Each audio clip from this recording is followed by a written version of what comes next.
Hi, we're the Thing Doers, and we have designed a modified take on the traditional Tetris 2D video game. Our game includes both a traditional version of Tetris and a different variant called Tetsaw. Tetsaw takes the traditional game of Tetris and adds a few twists. Rather than simply completing rows of blocks, players must reconstruct an image using blocks that are the same shape and size as traditional Tetris blocks. The blocks need to be positioned as they fall so as to correctly complete the puzzle. Alright, the first defined feature for the project was a main menu and related submenus.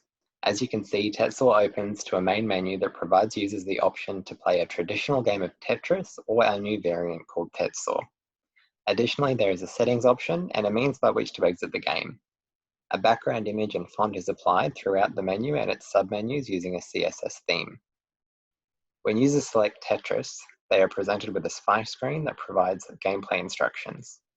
A similar screen is shown when selecting to play Tetsaw, with the addition of buttons relating to the level's difficulty. The settings option provides users the ability to enter graphics and audio submenus. Validation testing for this feature was simple. The presence at project delivery of a functional main menu that provided access to Tetsaw and Tetris, as well as settings and other game features, means this feature was successfully implemented. The second feature of the project was the inclusion of music throughout the menu and submenus, with a different track for gameplay that is responsive to the game state. As you can hear, a music track plays on loop through the menu. The track continues playing during Tetris, but speeds up as the game progresses. Tetsaw has different music tracks for each level to reflect the difficulty.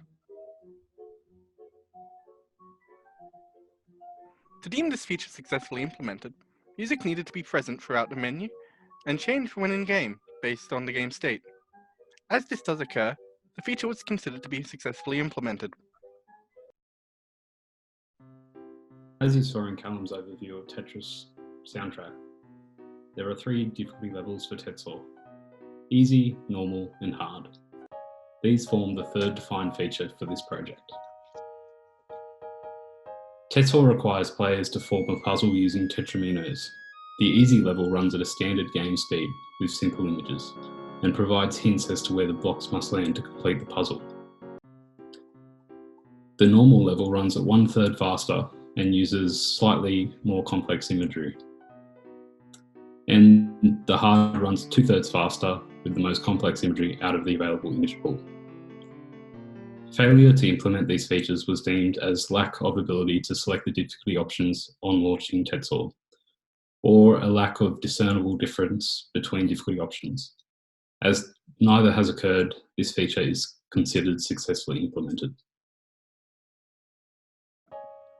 A live tracking system in Tetsaw was the fourth feature for this project. This feature keeps track of incorrectly placed Tetsaw blocks and allows the user to start again if they place a block incorrectly, for a maximum of 3 tries before the game ends. As you can see, the piece falls again from the top of the screen, and my death count at the top left of the screen increases. When it hits 3, the game ends. The original validation requirement for this feature was that the displayed life must decrease from 3, but instead the displayed deaths increases from 0. The underlying function is, however, the same. After 3 mistakes, the game ends. As such, this feature is considered successfully implemented. Basic score tracking was the 5th feature to be implemented successfully, albeit with modification. Basic score tracking was implemented in Tetris, and the player's score is shown in the in-game menu if opened during gameplay. And also at the completion of the game, for example, when a block hits the top of the game board. Tetsaw's score tracking is identical to Tetris due to the late implementation of Tetsaw relative to the project's end date. Whereas the score for Tetsaw was planned to be set number subject to manipulation based on the level chosen, there was insufficient time to reflect this in code. It was decided that instead reflect Tetris's scoring as to ensure some form of scoring was present in the project's deliverable at deadline.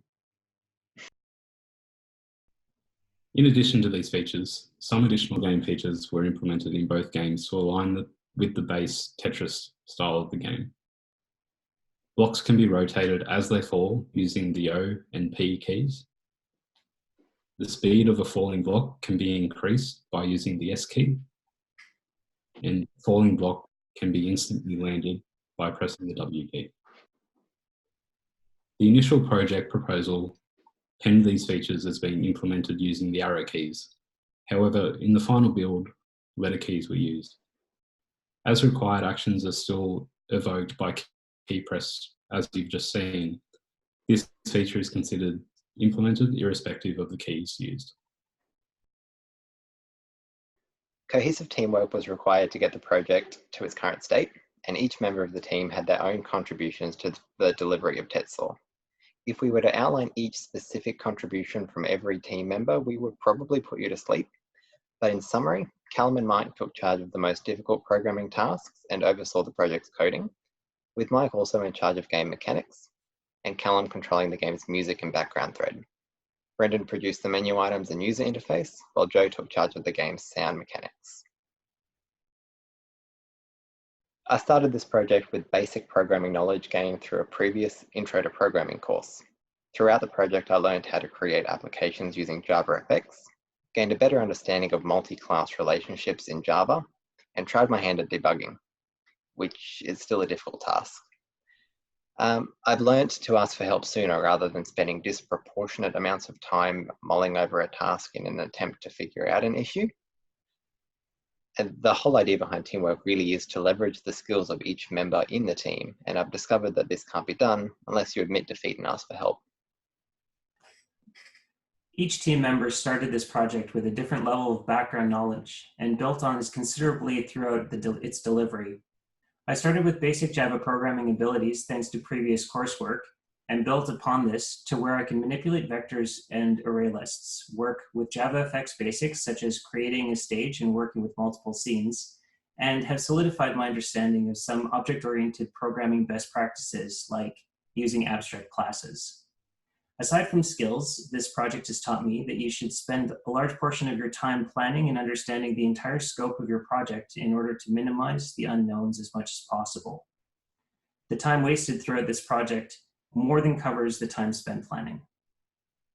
I started with the most Java and general programming knowledge out of the group, and built on this during the project by learning the basics of how to use and interact with the JavaFX framework, and figuring out how to make my prior knowledge from the Swing and AWT frameworks apply to JavaFX.